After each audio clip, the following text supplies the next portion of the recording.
This is Mike with CSTactical.com. Leatherwood sent us out the M-1000 Leatherwood scope. This is the art scope. This scope has been around since the 1970s. It was one of the very first sniper scopes that was developed by Jim Leatherwood, and it had service during Vietnam on the original ones. Using the same principles, they've kind of changed the direction of it, given it target turrets, made it a whole new style scope, but with the same features as the 1970 scope. We're going to be shooting it out from 200 yards all the way out to 550 yards using their cam system. We're going to give it a review, see how well we do with it, and give you some honest feedback on this scope.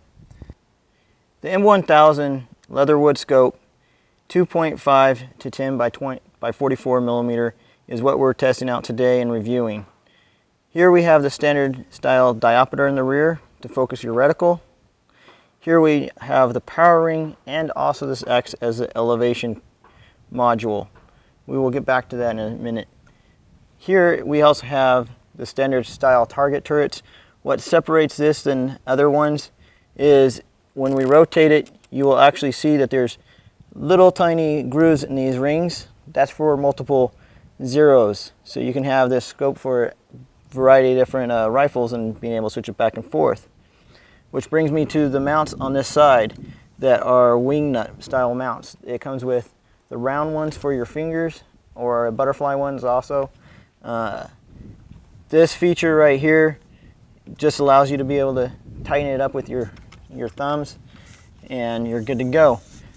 Have not really tested it back and forth to see how it holds on zeroing when you take the nuts off and on. It's not something that I really plan on doing, but I would like to see actually this to be a little bit more reinforced. It's not as strong as I would like to see it, but it does do the job so far. I have been using this scope for a little bit. I mounted it up a couple months ago and have been testing it out, so it's been so far working out good. Today we're going to just do more of an overview of the whole scope. As you can see, this is the riser block. It also is the elevation system. You can see that the rings are tactical. They have 4 nice heavy-duty screws that hold it tight, the scope tight, in there. As you can see, on the magnification setting 2.5, it is set for 250 yards. As you rotate it up, it's going to be increasing the cam down here. On the bottom, it lifts the cam up so that it increases your elevation for various distances. Here at 4, it's for 400 yards, 5, 6, and so on, as you can see, all the way out to 1,000 yards.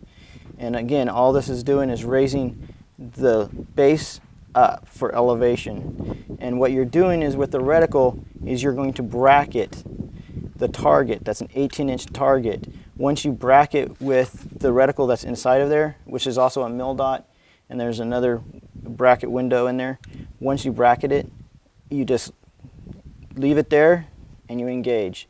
So it's a quick way of range estimating and engaging the target without having to touch your dial. So this is a neat little feature. This is why it's called the ART.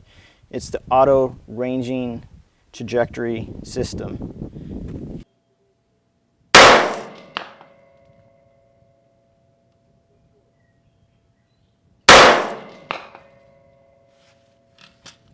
You're going to have to refer to the manual of the Leatherwood to find out what settings you have to set for the round that you're shooting. There's an arrow on the cam that will line up with one of these numbers to indicate the round that you're shooting. How this works is on this side right here you have a few screws that need to be loosened to readjust, and then you tighten them, cinch them back down, and you are set to go. So right now this is set for a 1/68 grain 223, and it's been working out pretty well. We've already used it all the way out to 550 yards, and it's been on.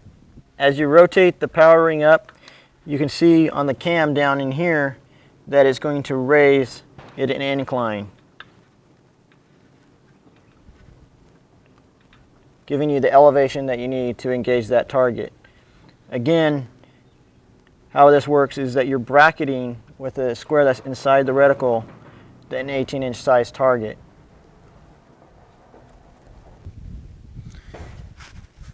As for the glass is nice and clean, edge-to-edge clarity, mil dot reticle is on the inside of it. It's not the best glass out there, but it's decent glass for what you expect for a scope of this price range.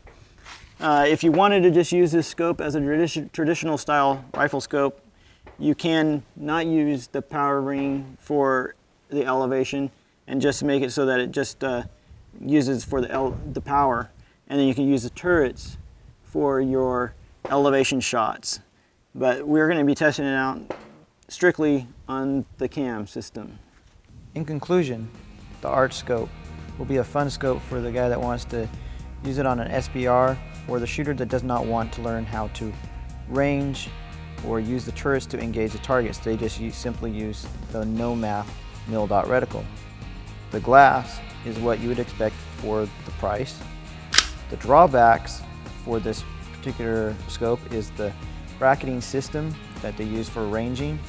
It means that you have to use it at a lower power setting, not the best for long-range precision shooters. The turrets, I'd like to see them to be more lower profile, not so tall, not to getting in the way. Because I don't see a reason to have the target turrets for a scope that has the auto-ranging trajectory system. The mounting system is not the best, but it'll do the job. I'd like to see it a little bit stronger. In conclusion, the Leatherwood Arch scope is a good scope for this price range. And if you have any other questions, feel free to go to cstactical.com.